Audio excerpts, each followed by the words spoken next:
అందరికీ నమస్కారం. నేను మీ కిరా కార్పేని.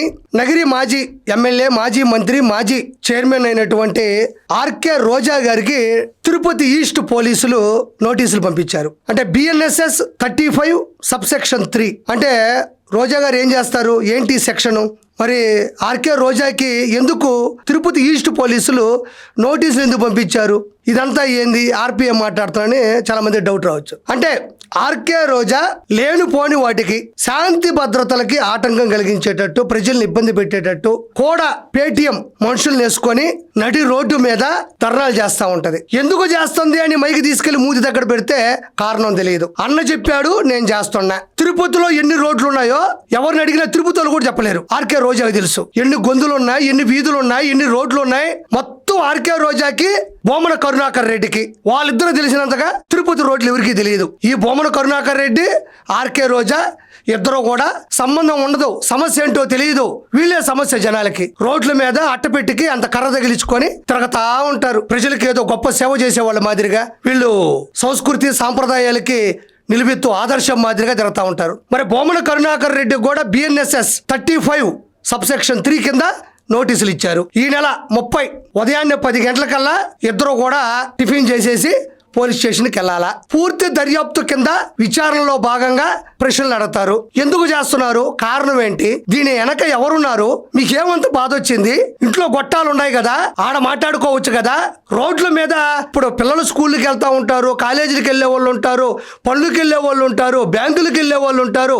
మనిషి మనుగడలో రకరకాల ప్రదేశాలకి రకరకాలుగా మనిషి తరలి వెళ్తూ ఉంటాడు. వాటికి కావాల్సిందే రోడ్లు. ఆ రోడ్ల మీద తిరుపతి రోడ్లన్నీ వీళ్ళిద్దరివే. ఆయన ఒక పక్క, ఈ ఒక పక్క, ఇద్దరు కలిసి తిరుమలని ఇబ్బంది పెట్టిన సందర్భాలు ఉన్నాయి. ఆయన తిరుమలలో ఎలాంటి అఘాయిత్యాలు చేశాడో, ఈవిడ టూరిజం పేరుతో తిరుమలలో ఎన్ని లడ్లు అమ్ముకుంది, లేదంటే టూరిజం మీద ఎన్ని టికెట్లు అమ్ముకుంది, దర్శనాలు, మంచి మంచి దర్శనాలు, పైన ఎన్నిసార్లు ప్రెస్ మీట్లు పెట్టింది. ఇద్దరికి కొంచెం సారూప్యత ఉంటది. ఇద్దరు కూడా సమానమైన వాళ్ళే. తిరుమల విషయంలో ఇద్దరు ద్రోహులే. అదిగాక తిరుపతిలో యాడ రోడ్డు కనబడితే అక్కడ 10 మందిని వేసుకొని అడ్డదిడ్డంగా అట్టపెట్టులు పట్టుకొని ఎందుకు చేస్తారో తెలియదు. పైనుంచి ఫోన్ వచ్చింది, పోతా ఉంటారు ముందుకంతే. సడన్ గా కింద కూర్చుంటారు, కాసేపు అరుస్తారు, సడన్ గా లేస్తారు, పరిగెత్తుకుంటా పోతారు. ఇక్కడ షూటింగ్లు, ఈవెంట్లు, సినిమాలు, సీరియల్ చేసిందనుకో, ఒక్కరోజు ఖాళీ వచ్చినా ఆడి ఫోన్ చేస్తది, అట్టపెట్టి కర్ర గట్టో నేను వస్తున్నా, రోడ్డు బైఠాయించడం. మరి కూటమి ప్రభుత్వం సీరియస్ అయింది ఈ విషయంలో.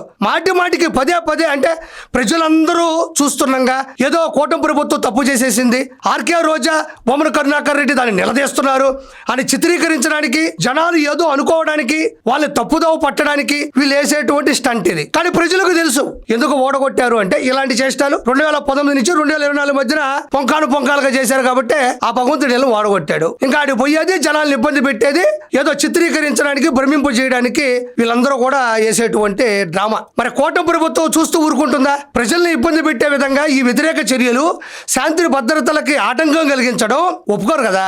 సో తిరుపతి ఈస్ట్ పోలీసులు 35 సబ్సెక్షన్ 3 కింద నోటీసులు ఇచ్చారు. ఇదో చిన్న చితకా కేసేం కాదు ఇది. ప్రజలకి ఇలా ఆటంకం కలిగించడం, ఇబ్బంది పెట్టడం, వాళ్ళ పనులు వాళ్ళు చేసుకోనికుండా ఉంచడం అనేది పెద్ద సెక్షనే. ఈ నెల 30వ తారీఖు ఇద్దరు కూడా, బొమ్మన కరుణాకర్ రెడ్డి, రోజారెడ్డి ఇద్దరు కూడా తిరుపతి ఈస్ట్ పోలీసుల సమక్షంలో విచారణకు హాజరవ్వాలి, దర్యాప్తు చేపడతారు.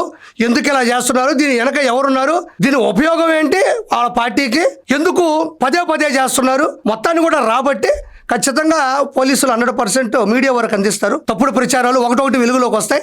కాబట్టి ఖచ్చితంగా ఆర్కే రోజా, బొమ్మన కరుణాకర్ రెడ్డి చేసింది తప్పు. కారణం లేకుండా, పర్మిషన్ తీసుకోలేదు ఎందుకు దగ్గరికి వెళ్తే పోలీసులు మా మీద కక్ష సాధింపులు, వ్యక్తిగత కక్షలు, మాకు ఫ్రీడమ్ లేదా, మేము మాట్లాడకూడదా, మేము రోడ్ల మీదకి రాకూడదా అంటారు. పర్మిషన్ లేకుండా, ఏ ఇంటిమేషన్ లేకుండా పొలవమని రోడ్ల మీదకి వస్తే పోలీసులు అడ్డగిస్తే పోలీసులు మళ్ళీ మా మీద తిరగబడుతున్నారు. పూర్తిగా ఇది పోలీసుల వైఫల్యం, కూటమి ప్రభుత్వం వైఫల్యం. హోమ్ మినిస్టర్ అనిత గారు కరెక్ట్ కాదు, వెంటనే రిజైన్ చేయాలి అని చెప్తూ ఉంటారు. కాబట్టి 30వ తారీఖు వరకు మనం వెయిట్ చేయాలి. ఖచ్చితంగా నోటీసులు ఇచ్చారు, ఖచ్చితంగా వీళ్ళ మీద చర్యలు ఉంటాయి. Thank you so much.